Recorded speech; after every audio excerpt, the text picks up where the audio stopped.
বাংলাদেশের রাজনীতিতে এখন আলোচনার অন্যতম কেন্দ্রে আছে ত্রয়োদশ জাতীয় সংসদ নির্বাচন। একদিকে বাংলাদেশের অন্তর্বর্তী সরকার নির্বাচনের প্রস্তুতি নিচ্ছে বলে দাবি করছে, অন্যদিকে নির্বাহী আদেশে 16 বছর ধরে ক্ষমতাসীন আওয়ামী লীগের কার্যক্রম নিষিদ্ধ আছে। নির্বাচন যদি সত্যি ঘনিয়ে আসে তাহলে দেশটির সবচেয়ে পুরাতন দলটি কি করবে, এমন প্রশ্ন রেখে গণমাধ্যমে কিছু প্রতিবেদন প্রকাশিত হচ্ছে। আওয়ামী লীগের অভ্যন্তরীণ কয়েকটি সূত্র দাবি করেছে, অধ্যাপক ইউনূসের নেতৃত্বাধীন বাংলাদেশের অন্তর্বর্তী সরকারের বিরুদ্ধে মাঠে নামতে যাচ্ছে দলটি। 3টি ধাপে দলটি দেশে ও দেশের বাইরে সংগঠিত হয়ে কাজ করবে। প্রথম ধাপের অংশ হিসেবে চলতি আগস্ট মাস থেকে আন্দোলনে নামার জন্য তৃণমূলকে সংগঠিত করার দায়িত্ব পেয়েছে দলটির শীর্ষস্থানীয় নেতারা। এ লক্ষ্যে বাংলাদেশের সাবেক প্রধানমন্ত্রী ও আওয়ামী লীগ সভানেত্রী শেখ হাসিনা দ্বিতীয়বারের মতো দলটির নেতাদের সাথে বৈঠক করেছেন। 7ই আগস্ট বিকেলে দলের 6 নেতার সাথে দিল্লিতে নিজ বাংলোতে এই বৈঠক অনুষ্ঠিত হয়েছে। এর আগে গত 31শে জুলাই শেখ হাসিনা প্রথমবারের মতো দলটির 6 শীর্ষ নেতার সাথে বৈঠক করেছিলেন। প্রথম দফায় বৈঠকে অংশ নেয়া 6 শীর্ষ নেতা 6ই আগস্ট কলকাতায় অবস্থানকারী আওয়ামী লীগ ও এর অঙ্গ সংগঠনের নেতাদের সাথে বৈঠক করেছেন। বৈঠকের একাধিক সূত্রে জানা গেছে, বাংলাদেশের প্রতিটি জেলার তৃণমূল নেতাদের মধ্য থেকে নেতৃত্ব বাছাই করে আন্দোলন পরিচালনার দায়িত্ব দেওয়া হবে। অন্যদিকে সরকারি সূত্রগুলো বলছে, আওয়ামী লীগের তৎপরতা বাড়তে পারে এমন খবর গোয়েন্দা সংস্থাগুলো সরকারকে দিয়ে রেখেছে। বিশেষ করে দিল্লিতে বসে শেখ হাসিনা দলটির শীর্ষ নেতাদের সাথে বৈঠক করে যাচ্ছেন বলে সংবাদ মাধ্যমে খবর প্রকাশ হওয়ার পর থেকে চিন্তিত হয়ে পড়েছে সরকার। সেজন্য দলটির নেতাকর্মীদের ধরপাকড়ের মাত্রাও বেড়েছে। গত এক সপ্তাহে দলটির কমপক্ষে 1600 নেতাকর্মীকে আইন শৃঙ্খলা বাহিনী গ্রেপ্তার করেছে। বিশেষ করে 15ই আগস্ট যাতে কোনো বড় ধরনের কর্মসূচি দলটি করতে না পারে সে লক্ষ্যে আইন শৃঙ্খলা বাহিনী কাজ করে যাচ্ছে বলে দাবি করেছেন পুলিশের কয়েকজন ঊর্ধ্বতন কর্মকর্তা। ফলে দৃশ্যত সামনের দিনগুলোতে বাংলাদেশের রাজনৈতিক পরিস্থিতি আরো সহিংস ও সংঘাতময় হয়ে ওঠার আশঙ্কা প্রকাশ হচ্ছে। বিস্তারিত জানতে চলুন যাওয়া যাক বিশ্লেষণে।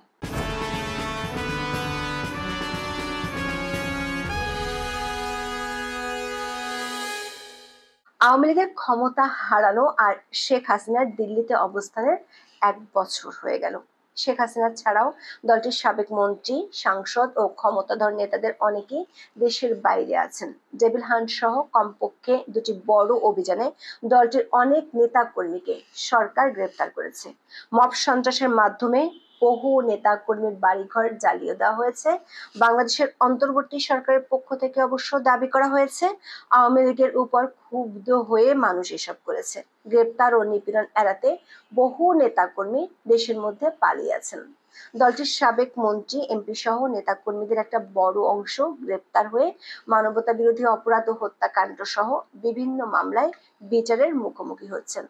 শেখ হাসিনা সহ দলটির শীর্ষস্থানীয় নেতাদের বিরুদ্ধে জুলাই হত্যাকাণ্ডের ঘটনায় মামলার স্তূপ জমে গেছে। আন্তর্জাতিক অপরাধ ট্রাইব্যুনালে শেখ হাসিনা ও সাবেক স্বরাষ্ট্রমন্ত্রী আসাদুজ্জামান খান কামালের বিরুদ্ধে মামলার শুনানি চলছে। এরই মধ্যে গত 10ই মে সরকার নির্বাহী আদেশে দলটির কার্যক্রম নিষিদ্ধ করেছে। আগে আওয়ামী লীগ ও এর অঙ্গ সংগঠনগুলোর বিক্ষিপ্ত কিছু মিছিল চোখে পড়লেও 10ই মের পর এগুলো কমে গেছে। দেশের ভেতরে কোনো অঞ্চলে দলটি কোনো তৎপরতা নেই। গত 2 মাসে চোখেও পড়েনি কোনো তৎপরতা। দলটির তৎপরতা মূলত চলছে অনলাইন ভিত্তিক। সাবেক প্রধানমন্ত্রী নিয়মিতই দলটির অফিসিয়াল ফেসবুক পেজে অডিও বার্তা দিয়ে থাকেন। লাইভে দলটির তৃণমূলের নেতাকর্মীদের সাথে কথা বলেন। কিন্তু এক সময় দুর্দণ্ড প্রতাপশালী দলটি জুলাই আন্দোলনের পর কি তাহলে চুপসে গেল? এমন প্রশ্ন উঠছে সাম্প্রতিক সময়। বেশ কিছু গণমাধ্যমে প্রকাশিত প্রতিবেদনে প্রশ্ন তোলা হয়েছে, দলটির ভবিষ্যৎ কি? আগামী নির্বাচনে যদি আওয়ামী লীগকে অংশ নিতে দেয়া না হয় তাহলে দলটি কি করবে? এরই মধ্যে গণমাধ্যমের খবর হলো, গত 31শে জুলাই শেখ হাসিনা দলের 6 শীর্ষ নেতাকে দিল্লিতে ডেকে পাঠিয়েছিলেন। এই 6 জনই বর্তমানে ভারতে আছেন। তাদের সাথে ওই দিন 4.5 ঘন্টা বৈঠকের পর বেশ কিছু নির্দেশনা দিয়েছেন। শেখ হাসিনার নির্দেশ অনুযায়ী 6 আগস্ট ওই 6 নেতা কলকাতার পার্ক স্ট্রিটে আওয়ামী লীগ ও এর অঙ্গ সংগঠনের প্রায় 50 জন নেতার সাথে বৈঠক করেন। অধ্যাপক ইউনূসের নেতৃত্বাধীন সরকারের পদত্যাগের দাবিতে দলটি আন্দোলনে নামার সিদ্ধান্ত নিয়েছে। 3টি ধাপে দলটি আন্দোলনের কর্মসূচি হাতে নিয়েছে। প্রথম ধাপ হলো বাংলাদেশে ছড়িয়ে ছিটিয়ে থাকা তৃণমূলকে সংগঠিত করা। বৈঠকে উপস্থিত 50 জন নেতাকে নিজ নিজ এলাকায় নিজেদের তৃণমূলকে সংগঠিত করার দায়িত্ব দেওয়া হয়েছে। যেসব নেতা দেশে আছেন তাদের মধ্য থেকে নেতৃত্ব বাছাইয়ের নির্দেশনাও দেওয়া হয়েছে। যেহেতু সরকারের পক্ষ থেকে নির্বাচনের কথা বলা হয়েছে, তাই দলটির আন্দোলনের দাবি হবে no Awami League no election, মানে আওয়ামী লীগ ছাড়া কোনো নির্বাচন যাতে না হয় সেজন্য দলটি সর্বশক্তি দিয়ে আন্দোলনে যাওয়ার পরিকল্পনা করছে, এমনটাই দাবি করেছেন দলের কয়েকজন নেতা।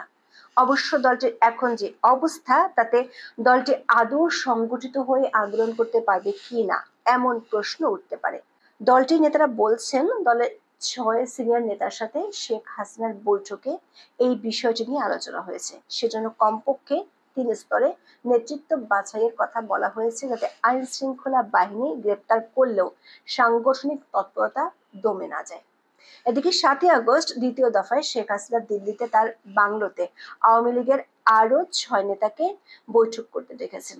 এই 6 নেতা হলেন সাবেক শিক্ষামন্ত্রী ব্যারিস্টার মহিবুল হাসান চৌধুরী নওফেল, সাবেক সংসদ সদস্য আলাউদ্দিন নাসিম, ইলিয়াস মোল্লা, নাঈম রাজ্জাক এবং ডক্টর সেলিম মাহমুদ।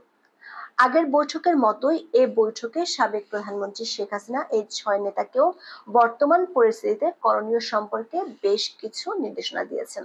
এই বৈঠকে দেশের প্রতিটি বিভাগে দেশের অবস্থানকারীদের মধ্য থেকে যোগ্যদের নেতৃত্ব দেওয়ার বিষয় নিয়ে আলোচনা হয়েছে। বিবিসি বাংলার এক খবরে বলা হয়েছে, আওয়ামী লীগ গত বছর আগস্টে সরকারের পতনের ঘটনাকে ষড়যন্ত্র তথ্য হিসেবে প্রতিষ্ঠার কৌশল নিয়ে ঘুরে দাঁড়াতে চাইছে। দলটির বক্তব্য হচ্ছে, দেশি বিদেশি ষড়যন্ত্রে শেখ হাসিনার সরকারকে উৎখাত করা হয়েছে। গত 1 বছরে দলটির বেশিরভাগ নেতাকর্মীর যোগাযোগ মূলত অনলাইনে, বিশেষ করে টেলিগ্রাম চ্যানেলে। ফলে দলটির নেতাকর্মীদের মধ্যে আস্থার সংকট দেখা দিয়েছে। দলের অনেকেই মনে করেন 76 বছরের আওয়ামী লীগ এবার সবচেয়ে বেশি সংকটে পড়েছে। দলের নেতাকর্মীদের চাঙ্গা করতে তৃণমূলের যোগাযোগ বাড়ানোর পাশাপাশি আন্তর্জাতিক ক্ষেত্রে যোগাযোগ বাড়াচ্ছে দলটি। দলটির পক্ষ থেকে আন্তর্জাতিক সংস্থা ও দেশগুলোর কাছে বার্তা পৌঁছে দিতে চায় যে গত বছরের জুলাই আগস্টে দলটির বিরুদ্ধে দেশি বিদেশি ষড়যন্ত্র হয়েছিল। এজন্য শেখ হাসিনা দলের কয়েকজন সিনিয়র নেতাকে দায়িত্ব দিয়েছেন। তৃতীয় ধাপে দলের নেতা কর্মীদের চাঙ্গা করতে শিগগিরই শেখ হাসিনা ভিডিও বার্তা দিতে পারেন বলে দাবি করেছেন দলটির কয়েকজন নেতা। অন্যদিকে সরকারি সূত্রগুলো বলছে, আওয়ামী লীগের তৎপরতা ঠেকানোর জন্য সরকারও বেশ সক্রিয়। 6 আগস্ট দৈনিক প্রথম আলোতে আইন উপদেষ্টা আসিফ নজরুলের সাক্ষাৎকার প্রকাশিত হয়। সেই সাক্ষাৎকারে তিনি কেন আওয়ামী লীগকে নিষিদ্ধ করা হয়েছে তার ব্যাখ্যা দিয়েছেন। তিনি বলেছেন, তার সরকারের সত্যি সত্যি আশঙ্কা আছে আওয়ামী লীগ নির্বাচন তো দূরের কথা, রাজনৈতিক মাঠে সক্রিয় থাকলে দেশে কোনো দিন নির্বাচন করা যাবে না, দেশ পরিচালনা করাই যাবে না। তিনি দাবি করেন, ইন্টেলিজেন্স রিপোর্ট আছে যে সরকারের বিরুদ্ধে আনসারের বিক্ষোভ সহ বিভিন্ন বিক্ষোভে আওয়ামী লীগের ইন্ধন ছিল। বেশ কিছু ক্রেডিবল এভিডেন্স বা বিশ্বাসযোগ্য প্রমাণ আছে। পুলিশের একাধিক সূত্র বলছে, ডেভিল হান্ট ও চিরুনি অভিযানে 2 দফায় আওয়ামী লীগের প্রায় 10,000 নেতা কর্মীকে গ্রেপ্তার করা হয়েছিল। মনে করা হয়েছিল দলটির শক্তি কমে গেছে, কিন্তু এনসিপির গোপালগঞ্জের সমাবেশকে ঘিরে দলটির শক্তি সম্পর্কে সরকারের নতুন ধারণা হয়েছে। গোপালগঞ্জে আইন শৃঙ্খলা বাহিনীর গুলিতে মানুষ মারা যাওয়া, অসংখ্য লোককে গ্রেপ্তার পর সরকার সমালোচনার শিকার হয়েছে। সেখানে 13টি মামলায় 15,000-এর বেশি আসামি করে গ্রেপ্তার অভিযান চালানো হয়েছে। গোপালগঞ্জে মোটামুটি ক্র্যাকডাউন চললেও গোয়েন্দা তথ্য হলো দক্ষিণবঙ্গের বেশ কয়েকটি জেলায় আওয়ামী লীগের এখনো শক্ত অবস্থান আছে। এমনকি ঢাকাতে দলটির কয়েকটি মিটিং এর খবর গোয়েন্দারা পেয়েছে। এরপর থেকে গোয়েন্দা তথ্যের ভিত্তিতে সারা দেশে আওয়ামী লীগ ও এর অঙ্গ সংগঠনগুলোর নেতাকর্মীদের গ্রেপ্তার চলছে। পুলিশ সদর দপ্তরের তথ্য অনুযায়ী আগস্ট মাসের প্রথম 5 দিনে সারা দেশে চলমান বিশেষ অভিযানে আওয়ামী লীগের 1593 নেতাকর্মীকে গ্রেপ্তার করেছে পুলিশ। 15ই আগস্টকে সামনে রেখে আওয়ামী লীগ যাতে কোনো অনুষ্ঠান বা তৎপরতা চালাতে না পারে সেজন্য গ্রেপ্তার অভিযান চালিয়ে যাবে পুলিশ। আওয়ামী লীগের একটি সূত্র বলছে, দলের তৃণমূলের তৎপরতা বাড়ানোর পর আওয়ামী লীগ তার নির্বাচনী মিত্র মানে 14 দলকেও মাঠে নামার অনুরোধ করবে। লক্ষ্য হবে এই দলগুলোকে ছাড়া যাতে দেশে কোনো নির্বাচন না হয়। এখন এ পর্যন্ত। সবাই ভালো থাকুন, সুস্থ থাকুন, নিরাপদে থাকুন। দেখা হবে আগামী পর্বে।